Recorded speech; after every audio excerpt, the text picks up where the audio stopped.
ನಿರ್ದೇಶಕರ ಜೊತೆಗೆ ನಮ್ಮ ಸಂವಾದ ಇಲ್ಲದೆ ಹೋದರೆ ನೀವು ಟೆಕ್ನಿಕಲ್ ವರ್ಕ್ ಮಾಡೋದಕ್ಕೆ ಸಾಧ್ಯನೇ ಇಲ್ಲ. ಭಾರಿ ಕಷ್ಟ ಆಗ್ತದೆ.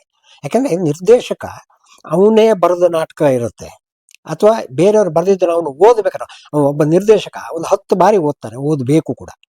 ನಿರ್ದೇಶನ ಅಂದರೆ ಅಲ್ಲಿ ನೀವು ಪುಸ್ತಕ ಹಿಡ್ಕೊಂಡು ನಿರ್ದೇಶನ ಮಾಡುವ ಅನೇಕ ನಿರ್ದೇಶಕರು ಇದ್ದಾರೆ. ಏನು ಹೇಳಿದೆ, ಒಂದು ನಾನು ಹೇಳೋ ಪದ ಬಿಟ್ಟರೂ ಕೂಡ ಅಲ್ಲ ನಾನು ಬಿಟ್ಟಿದ್ದೀರಿ, ಯಾರ್ರೀ ಅದು ಅಂತ ಕೇಳ್ತಾರೆ. ಅಂದರೆ ನಾನು ಹಂಗಾರೆ ಹಂಗಾರೆ ನಾನು ಅಂತ ಹೇಳ್ಕೊಳ್ಳಿ, ಹೀಗೆ ನಿರ್ದೇಶನ ಮಾಡ್ತಾರೆ.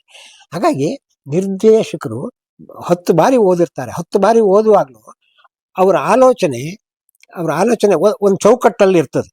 ನನ್ನ ರಂಗ ಪರಿಕರ, ನಾನು ಇದಕ್ಕೆ ಇಂಥ ರಂಗ ಪರಿಕರ ಬಳಸಬೇಕು, ಹೀಗೆ ನನ್ನ ಸೆಟ್ ಇರಬೇಕು, ಇದು ಯೋಚನೆ ಮಾಡ್ತಾನೇ ಇರ್ತಾರೆ.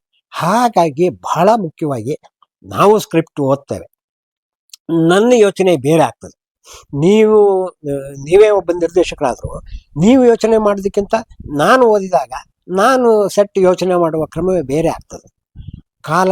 ಆ ಕಾಲ ಯಾವ ಕಾಲದಲ್ಲಿ ಅದು ನಡೆದಿದ್ದು, ಆ ಕಾಲಕ್ಕೆ ಏನು, ಎಲ್ಲವೂ ಇಂಪಾರ್ಟೆಂಟ್ ಆಗ್ತದೆ. ಈ ಟೆಕ್ನಿಕಲ್ ವರ್ಕ್ ಅಂದರೆ ಸುಮ್ಮನೆ ಅದು ವಸ್ತು ಮಾಡೋದು ಅಲ್ಲವೇ ಅಲ್ಲ. ಆ ಕಾಲದಲ್ಲಿ ಏನಿತ್ತು ಪ್ರಶ್ನೆ ಮಾಡ್ತಾರೆ. ಆ ಕಾಲದಲ್ಲಿ ಇದು ಇರಲಿಲ್ಲವಲ್ಲ ಅಂತ ಕೇಳಿಬಿಡ್ಬೋದು. ಹಾಗಾಗಿ ಅವೆಲ್ಲ ಎಚ್ಚರಿಕೆ ಇರ್ತದೆ. ಜೊತೆಗೆ ನಿರ್ದೇಶಕರ ಜೊತೆಗಿನ ಸಂವಾದ ಏನಿರ್ತದೆ, ಚರ್ಚೆ ಏನಿರ್ತದೆ, ಒಬ್ಬ ಆರ್ಟ್ ಡೈರೆಕ್ಟ್ರಿಗೆ ಬಹಳ ಮುಖ್ಯ.